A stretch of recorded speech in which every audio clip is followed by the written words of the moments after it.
സ്ത്രീകളിൽ പലരുടെയും ഒരു പ്രധാന കംപ്ലൈൻ്റ് ആണ് അവരുടെ വജൈനയിലൂടെ യോനിയിലൂടെ ഒരു തടിപ്പ് ഇറങ്ങി വരുന്നതായിട്ട്. പലപ്പോഴും മൂത്രമൊഴിക്കുന്ന സമയത്തോ മലം പോകുന്ന സമയത്തോ ഒക്കെയാണ് അവരത് ശ്രദ്ധിക്കാറ്.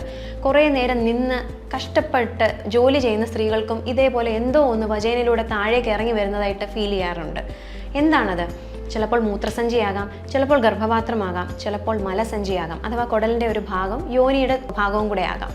എന്തുകൊണ്ടാണ് ഇങ്ങനെ സംഭവിക്കുന്നത്? പലപ്പോഴും 45-50 വയസ്സിന് ശേഷം പീരീഡ്സ് നിന്ന സ്ത്രീകൾക്കും ഒരുപാട് തവണ വജൈനൽ ഡെലിവറികൾ, നോർമലായിട്ടുള്ള സുഖപ്രസവങ്ങൾ നടന്ന സ്ത്രീകൾക്കുമൊക്കെയാണ് ഈ കംപ്ലൈൻറ്റ് ഉണ്ടാകാറ്.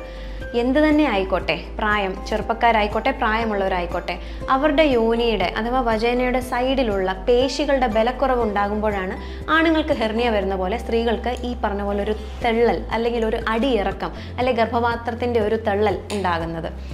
വളരെ ചെറുപ്പത്തിലുള്ള ഡെലിവറി, 1-2 ഡെലിവറിക്ക് ശേഷം തന്നെ ചെറുപ്പക്കാരായ സ്ത്രീകൾക്കും ഇതേ കംപ്ലൈൻറ്റ് അവർ പറഞ്ഞ് കാണാറുണ്ട്. അതുപോലെ തന്നെ 3-4 ഡെലിവറി കഴിഞ്ഞ അല്ലെങ്കിൽ 5-6 ഡെലിവറി കഴിഞ്ഞ സ്ത്രീകൾക്കും പ്രായമാകുമ്പോൾ പ്രായാധിക്യത്തിൻ്റെ അല്ലെങ്കിൽ പേശികളുടെ ബലക്കുറവ് കാരണം ഈ കംപ്ലൈൻറ്റ്സ് നമ്മൾ കണ്ടുവരാറുണ്ട്. എന്തൊക്കെയായിരിക്കും അവരുടെ ലക്ഷണങ്ങൾ? ആദ്യമേ പറഞ്ഞ പോലെ തന്നെ മൂത്രമൊഴിക്കുന്ന സമയത്ത് അല്ലെങ്കിൽ നിൽക്കുന്ന സമയത്ത് ഇതുപോലൊരു തള്ളൽ അനുഭവപ്പെടുക, ബന്ധപ്പെടുന്ന സമയത്ത് ബുദ്ധിമുട്ടുണ്ടാവുക. ഇനി ചിലർക്കാകട്ടെ മൂത്രം ഒഴിക്കാൻ പറ്റാറേയില്ല. ഇനി മൂത്രം ഒഴിച്ചാൽ തന്നെ പിന്നെയും മൂത്രം മിച്ചം കിടപ്പുണ്ടെന്നും വീണ്ടും മൂത്രം ഒഴിക്കണമെന്നുള്ളൊരു തോന്നലുണ്ടാവുക, മലം പോകാനുള്ള ബുദ്ധിമുട്ടുണ്ടാവുക. ഇനി നല്ലോണം ഈ മാസ് താഴേക്ക് ഇറങ്ങി കുറേ നാളായിട്ട് ഇതിങ്ങനെ തൂങ്ങിക്കിടക്കുന്ന കാരണം, വീനസ് പൂളിങ് കാരണം അതിൻ്റെ അറ്റത്ത് ഒരു അൾസർ ഉണ്ടാവുകയും അതിൽ നിന്ന് പസ് പോലത്തെ ഡിസ്ചാർജ് വരികയും അസഹ്യമായ ദുർഗന്ധം ഉണ്ടാവുകയും ചെയ്യുക. പിന്നെ പലർക്കും ഈ പ്രൊലാപ്സിനുള്ളവർക്ക് അസോസിയേറ്റഡ് ആയിട്ട് നടുവേദനയും കണ്ടുവരാറുണ്ട്. ബന്ധപ്പെടുമ്പോഴുള്ള ബുദ്ധിമുട്ടും നേരത്തെ പറഞ്ഞതാണല്ലോ.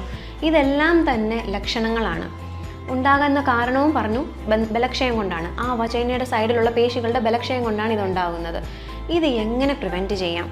ഞാൻ കാണുന്ന ഗർഭിണികളിൽ പലർക്കും തന്നെ ഒരു മരുന്നും കഴിക്കാതെ, അയൺ ഗുളിക കഴിക്കാതെ തന്നെ അവർക്ക് കോൺസ്റ്റിപ്പേഷൻ ഉണ്ടാവാറുണ്ട്. കാരണം പ്രൊജസ്ട്രോൺ ഹോർമോൺ കാരണം. ഇനി ഗർഭിണി ആകുന്നതിന് മുന്നേ തന്നെ മലബന്ധമുള്ള സ്ത്രീകൾ ഒട്ടേറെയാണ്. സോ ഈ കോൺസ്റ്റിപ്പേഷൻ നമ്മൾ 10 മാസം തുടർന്ന് പ്രസവാനന്തരവും നീളുന്നതിനൊപ്പം അല്ലെങ്കിൽ തുടർച്ചയായിട്ട് വിട്ടുമാറാത്ത ചുമയുള്ള സ്ത്രീകൾക്ക് നമ്മുടെ വയറ്റിനകത്തെ ഇൻട്രാ അബ്ഡോമിനൽ പ്രഷർ കൂടി നിൽക്കുന്ന സാഹചര്യങ്ങളിൽ, ഫോർ എക്സാമ്പിൾ ബക്കറ്റ് നിറയെ നനഞ്ഞു കുതിർന്ന തുണിയെടുത്ത് സ്റ്റെപ്പ് കയറുക, അല്ലെങ്കിൽ ബക്കറ്റ് വെള്ളം എടുത്തുകൊണ്ട് കയറുക, ഈ പറഞ്ഞ പോലെ വിട്ടുമാറാത്ത ചുമ അല്ലെങ്കിൽ മലബന്ധം, ഇതെല്ലാം ഉള്ളവർക്ക് ഈ പറഞ്ഞ പ്രൊലാപ്സ് ഉണ്ടാകാനുള്ള സാധ്യതകൾ വളരെ കൂടുതലാണ്.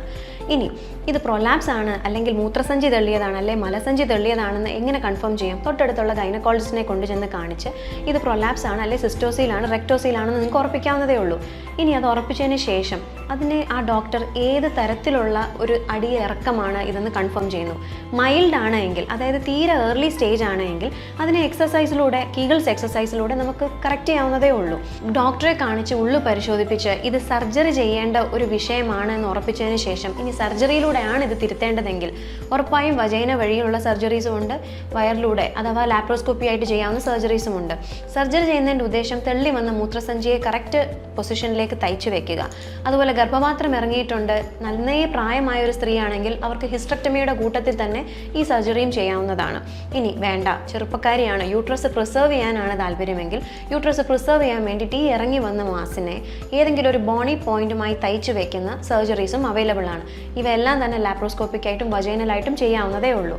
എനിക്ക് പറയാനുള്ള മെസ്സേജ് എന്താണെന്ന് വെച്ചാൽ, നിങ്ങൾക്ക് കോൺസ്റ്റിപ്പേഷൻ ഉണ്ടെങ്കിൽ അഥവാ വിട്ടുമാറാത്ത ചുമയുണ്ടെങ്കിൽ അഥവാ യോനി ഭാഗത്ത് എന്തെങ്കിലും ഒരു തടിപ്പോ മാസോ ഇറങ്ങി വരുന്നതായിട്ടൊരു കംപ്ലൈൻറ്റ് ഉണ്ടെങ്കിൽ വെച്ചുകൊണ്ടിരിക്കാതെ എത്രയും പെട്ടെന്ന് അത് ഡോക്ടറെ കൊണ്ട് കാണിച്ച്